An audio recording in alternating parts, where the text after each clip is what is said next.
Imaginemos por un momento la siguiente escena. Es un lunes cualquiera. Un lunes normal y corriente. Eso es, un lunes cualquiera. Alguien ha sido convocado a una entrevista de trabajo para un puesto de altísimo nivel. ¿Vale? Se pone su mejor traje de gala, cruza las puertas giratorias del imponente edificio Emperador, uno de esos rascacielos acristalados enormes en pleno Paseo de la Castellana en Madrid. Sí, lleno de ejecutivos. Exacto. Sube nada menos que hasta la planta 42. Llama a la puerta, pasa un control de seguridad exhaustivo y al entrar en la oficina se encuentra una mujer duchándose tranquilamente en medio de la sala. ¡Ostras! Y a un hombre usando el retrete a plena vista. Y lo más perturbador de todo esto es que hay ejecutivos y analistas tecleando en sus ordenadores alrededor sin que absolutamente nadie parpadee ante el hedor o la desnudez. Bueno, así de surrealista es el comienzo de nuestra inversión profunda de hoy. Es una imagen que parece sacada de una película distópica, desde luego. Pero bueno, la realidad que vamos a desgranar hoy supera con creces cualquier ficción. Los documentos que tenemos sobre la mesa son, francamente extraordinarios. Totalmente. Son increíbles. Estamos hablando de extractos desclasificados o, más bien, filtrados de la Operación Silenciosa 3, concretamente la Operación San Leonardo, y vienen acompañados de un dossier interno muy detallado sobre los perfiles y roles de la unidad. Y nuestra misión en este análisis de hoy es diseccionar pieza por pieza la anatomía de una operación extrajudicial encubierta. O sea, vamos a adentrarnos en la psicología de quienes son reclutados para esto, en la precisión milimétrica de sus tácticas sobre el terreno y en la forma escalofriante en la que camuflan asesinatos de Estado bajo la inofensiva apariencia de tragedias cotidianas. Lo que resulta verdaderamente revelador de estos textos no es solo la acción táctica, es el ecosistema mental que la sostiene. Esa escena inicial en la oficina no es un accidente ni una excentricidad de un jefe raro. Ya, no es una broma pesada. ¿Qué va? ¿Qué va? Es una herramienta de evaluación psicológica en tiempo real. Y esto nos permite entender por qué la guerra psicológica es el primer filtro, incluso en algo tan mundano como una entrevista de trabajo. ¿Vale? Vamos a desempacar esto porque la llegada de nuestra protagonista a esa oficina es oro puro para entender ese filtro inicial. Hablamos de Diana Franco. Eso es. El texto nos dice que es una tiradora legendaria de la UEI. Para quien no esté familiarizado con el argot policial o militar de España, ¿qué implica exactamente venir de la UEI? A ver, la UEI es la Unidad Especial de Intervención de la Guardia Civil. Hablamos de la élite absoluta. Exigen una solvencia física y mental que roza lo inhumano, literalmente. Son personas entrenadas para operar bajo un estrés extremo, para tomar decisiones de vida o muerte en fracciones de segundo. Ya. Y el texto subraya que Diana estaba acostumbrada a imponerse en entornos dominados casi exclusivamente por hombres, lo que forjó en ella una agresividad táctica muy particular. Fíjate que el viaje hacia la entrevista ya nos dice mucho de esa agresividad, de esa mentalidad. El informe detalla que decide coger un taxi desde Guadalajara hasta el centro de Madrid. ¿Qué es una pasta? Una pasta, claro. El trayecto le cuesta una fortuna. Pero ella va con su uniforme de gala impecable y se niega en rotundo a ir haciendo transbordos y arrugarse el traje en el tren de cercanías. Lógico desde su perspectiva. Y claro, cuando llega al edificio lleno de ejecutivos financieros de la Castellana, las miradas clasistas no se hacen esperar. Pero hay una anécdota en el ascensor que ilustra perfectamente lo que comentabas. Mientras la miran por encima del hombro, ella protege su espacio físico y lanza un eructo sonoro y desafiante en medio del silencio del ascensor. Es brutal. Y lo fascinante aquí es cómo el propio documento de inteligencia analiza ese gesto. No lo catalogan como una simple falta de educación o una ordinariez. Claro, no dicen qué maleducada. No. Lo definen como un mecanismo de defensa y ataque territorial. Es un aviso silencioso. Ella está comunicando algo así como: no pertenezco a vuestro mundo de trajes a medida, pero vosotros no duraríais ni un solo segundo en el mío. Madre mía. Como experta te digo que es una demostración de solvencia mental frente al desprecio social de las élites. Es que marca el territorio como un depredador, literalmente. Y entonces llega a la planta 42. Se encuentra con una puerta que tiene una placa en chino.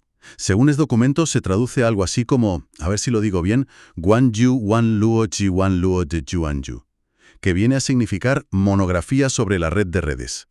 Sí, una tapadera un poco críptica. Golpea con los nudillos, le abren 2 guardias civiles, le quitan el teléfono, le pasan un detector de metales y el coronel Santiago la hace pasar. Y ahí es cuando se topa con la escena delirante del baño abierto que contábamos al principio. A ver, ante algo tan grotesco, ¿por qué montan este teatro? ¿Qué buscan exactamente con esto? Buscan la reacción primaria del sujeto. Cualquier persona normal se habría ruborizado, habría dado media vuelta o al menos habría exigido una explicación inmediata ante la situación. Sí, ¿qué está pasando aquí? Exacto. Sin embargo, el instinto de Diana toma el control de una forma muy distinta. Sí, porque el documento detalla que escanea la sala de inmediato. Su mente asume que si algo es así de extraño es porque es una amenaza directa. Justo. Empieza a buscar salidas de emergencia y a calcular ángulos de tiro entre los escritorios de los analistas. Se cuadra ante el coronel con la guardia altísima. Y el coronel Sadgiabu busca precisamente esa frialdad clínica. En ese momento le revela que no llevan uniforme allí, que la ha seleccionado personalmente por su puntería. Y le pone delante un contrato bajo amenaza de alta traición si revela algo de lo que vea o escuche en esa sala. Tela. Le advierte que la unidad se llama Operación Silenciosa y que oficialmente no existen. Operan bajo la tapadera burocrática del Mando de Estrategia Militar. Y a cambio de multiplicar su sueldo base por 4, el coronel le dice textualmente que su trabajo será, y cito del documento, extirpar los miembros gangrenados del Estado. El coronel da un puñetazo en la mesa para sacarla del shock y le exige saber si acepta o no. Una presión brutal. Algo que llaman el protocolo 0. El protocolo 0 es la piedra angular de todo este entramado. Significa 0 dudas sobre el fallecimiento. Santiago se lo deja clarísimos desde el minuto 1.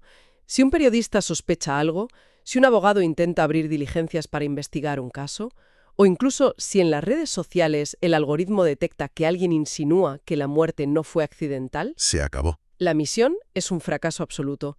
El asesinato debe parecer siempre un accidente cotidiano o un suceso predecible de la crónica negra de los telediarios. Es que esto cambia por completo la idea preconcebida que tenemos de las conspiraciones. Ya no se trata de hacer desaparecer a alguien en las sombras, metiéndolo en el maletero de un coche, sino de matarlo a plena luz del día y dejar que la propia sociedad asuma que ha sido una tragedia mundana más. Es escalofriante si pensamos en cómo consumimos las noticias hoy en día. Si conectamos esto con el panorama general, estamos viendo la redefinición total del asesinato de Estado. Se apoyan en la apatía del público, en nuestra costumbre de consumir desgracias, y la justificación que ofrece el Estado en este dossier para aplicar este protocolo extremo a la Operación San Leonardo es muy ilustrativa de cómo piensan. Claro. Los objetivos son catalogados como amenazas directas al status quo de la democracia. Pero a ver, ¿cómo justifica un coronel enviar a la élite militar a matar a un objetivo en España?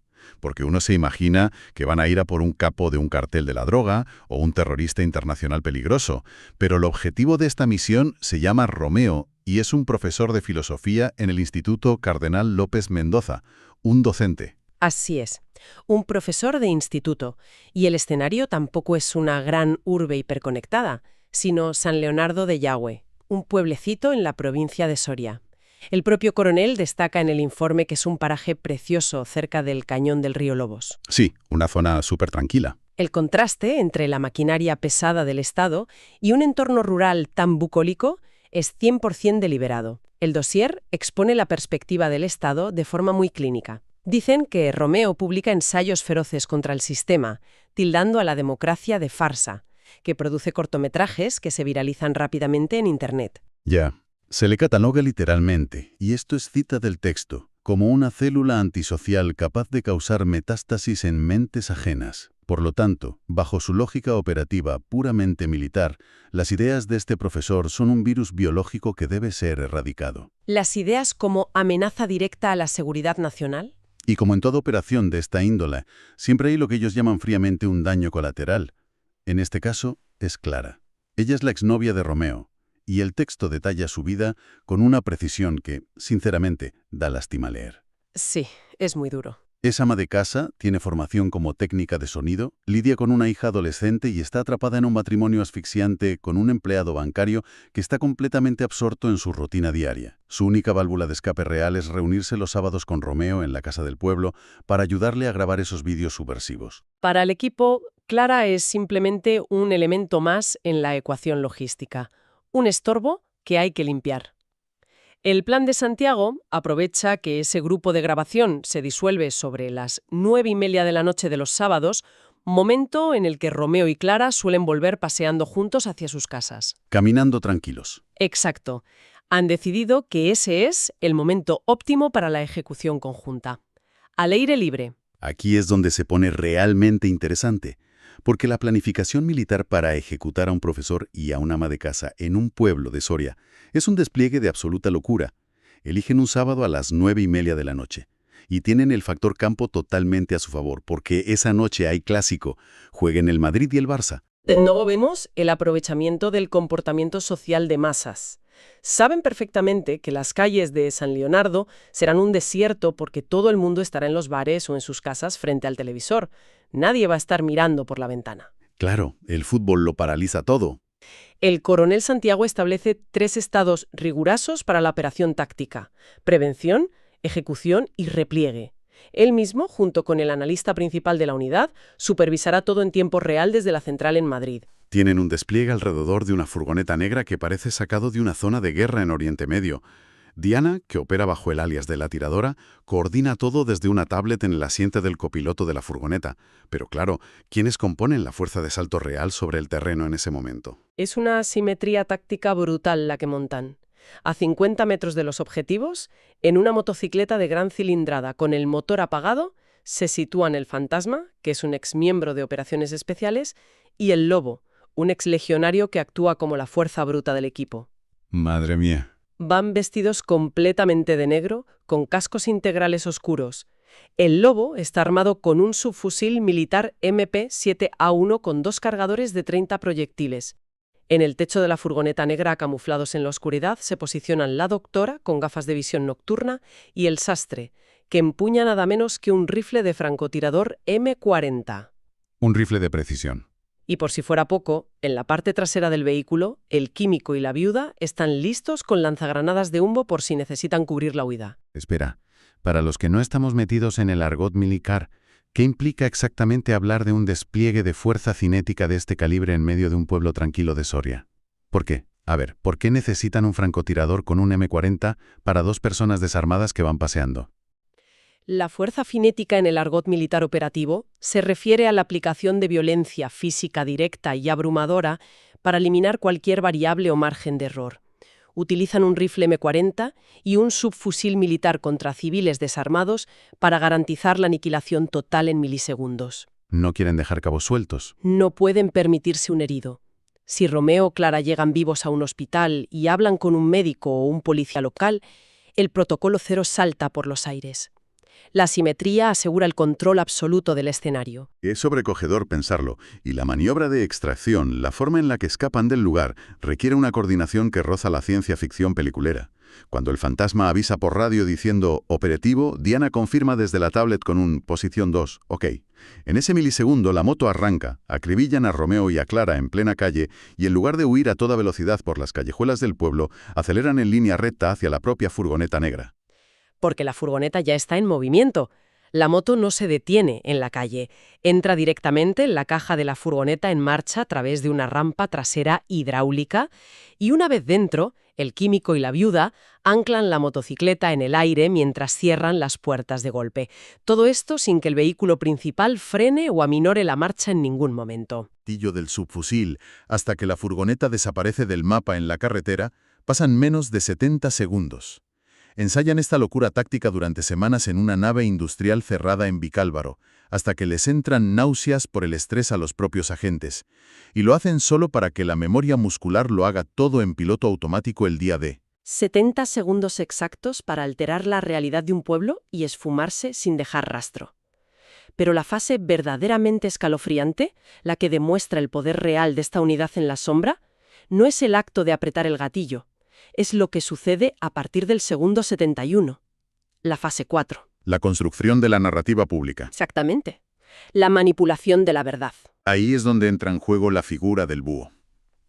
El dossier indica que este agente es un exmiembro de la UCO.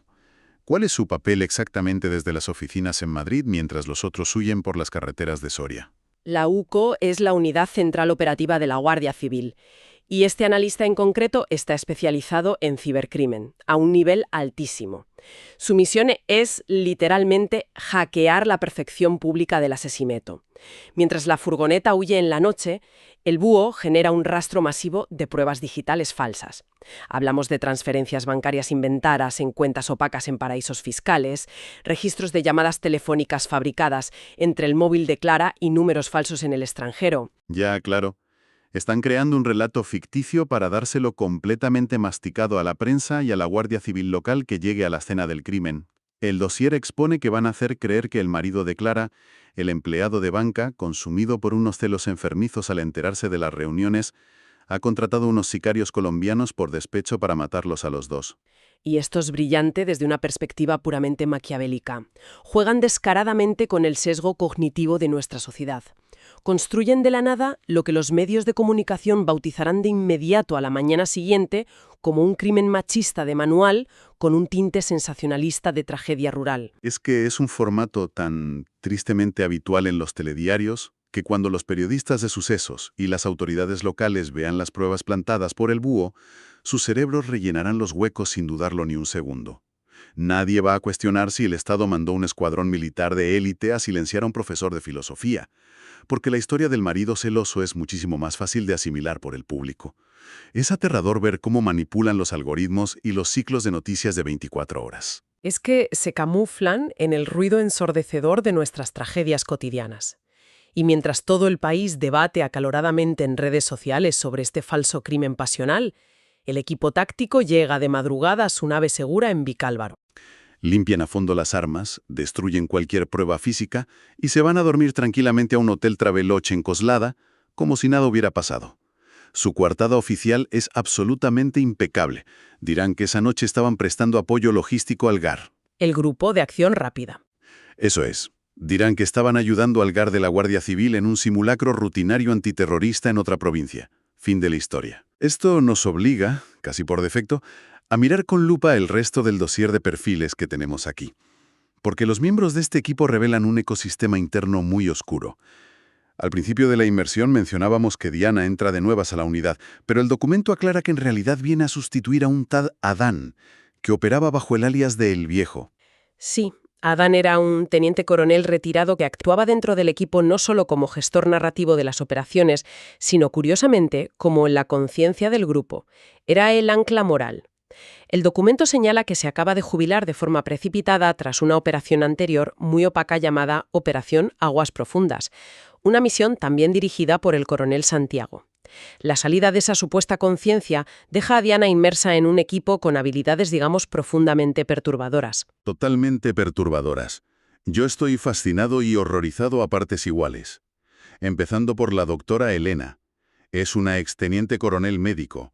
El informe operativo no la describe como alguien que salva vidas o cura enfermos, sino como la diseñadora principal de vectores químicos indetectables de la unidad. Su aportación es vital para mantener intacto el protocolo cero.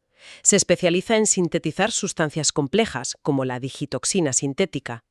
Su trabajo real es crear protocolos forenses muy específicos para que un asesinato planificado al milímetro pase perfectamente por un infarto fulminante durante una autopsia rutinaria en cualquier anatómico forense de España. Vaya locura. Luego está el fantasma, el especialista en infiltración, que iba en la moto. Hay un detalle en su expediente militar que revuelve el estómago solo de leerlo. Dice que en una misión anterior se infiltró como socorrista en una piscina municipal pública y ejecutó una falsa maniobra de reanimación cardiopulmonar sobre un objetivo en el agua. Es decir, mientras todo el mundo a su alrededor, los bañistas, creían que estaba intentando salvarle la vida desesperadamente a un ahogado, en realidad estaba terminando de asfixiarlo él mismo, sin levantar la más mínima sospecha. Un nivel de sangre fría absoluto. Y no olvidemos al sastre, el experto en sabotaje físico e ingeniería de la unidad. Su función principal es evaluar fallos estructurales en vehículos o infraestructuras críticas. Si alguien tiene que morir en un accidente de coche aparatoso en una carretera secundaria, el sastre se asegura de que los peritos de las compañías de seguros concluyan que fue un fallo mecánico trágico en los frenos y no un sabotaje premeditado por el Estado. Lo cubren todo. Todo. Junto con la viuda, que es la experta en ingeniería social del grupo, completan un organigrama que no está diseñado en absoluto para hacer la guerra en trincheras o combatir el terrorismo. Están ahí para moldear la realidad y eliminar disidentes políticos, bajo un grueso barniz de profunda normalidad ciudadana. En definitiva, hemos visto a lo largo de este análisis cómo estos documentos detallan el ciclo completo, de principio a fin, de una de estas operaciones fantasma.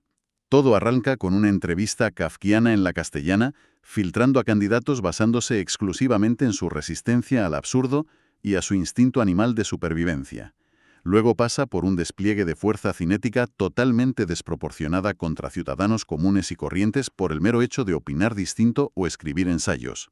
Así es. Y culmina, que es lo más fuerte, en un despacho de Madrid donde un experto informático reescribe la verdad oficial para transformarla en un titular de sucesos pasionales para el periódico de la mañana. Lo resumiría como un mecanismo perfectamente engrasado, estructurado jerárquicamente y financiado con dinero público, para proteger el status quo del país. Aniquilan a quienes consideran células antisociales, asegurándose siempre de que la ciudadanía jamás sospeche ni por un segundo que ha ocurrido un asesinato político en su propia calle. Y esto nos deja con una reflexión final ineludible para quien nos escucha, algo para rumiar mucho después de apagar esta inmersión. Si el mandato sagrado de este protocolo cero es que una ejecución de Estado siempre, bajo cualquier circunstancia, debe tener el aspecto de una desgracia típica de la crónica negra de nuestro país, Hace que uno se pregunte ciertas cosas. nos hace plantearnos una duda muy seria y muy sombría al leer la prensa por las mañanas. ¿Cuántos de esos crímenes pasionales de manual, cuántos de esos trágicos accidentes en carreteras secundarias o esos infartos repentinos que consumimos con el primer café del día son, en realidad, el éxito rotundo y silencioso de un equipo que oficialmente no existe? Es una pregunta incómoda, desde luego, pero necesaria. Nos fuerza a mirar la cotidianidad con una dosis extra de escepticismo, recordando lo extremadamente frágil que es nuestra percepción de la verdad cuando existen recursos logísticos ilimitados para fabricar una mentira perfecta. Dejaremos que esa pregunta resuene en el aire hoy. La información pura y dura de los documentos está expuesta y el análisis a fondo continúa ahora en la mente de cada cual. Hasta la próxima investigación.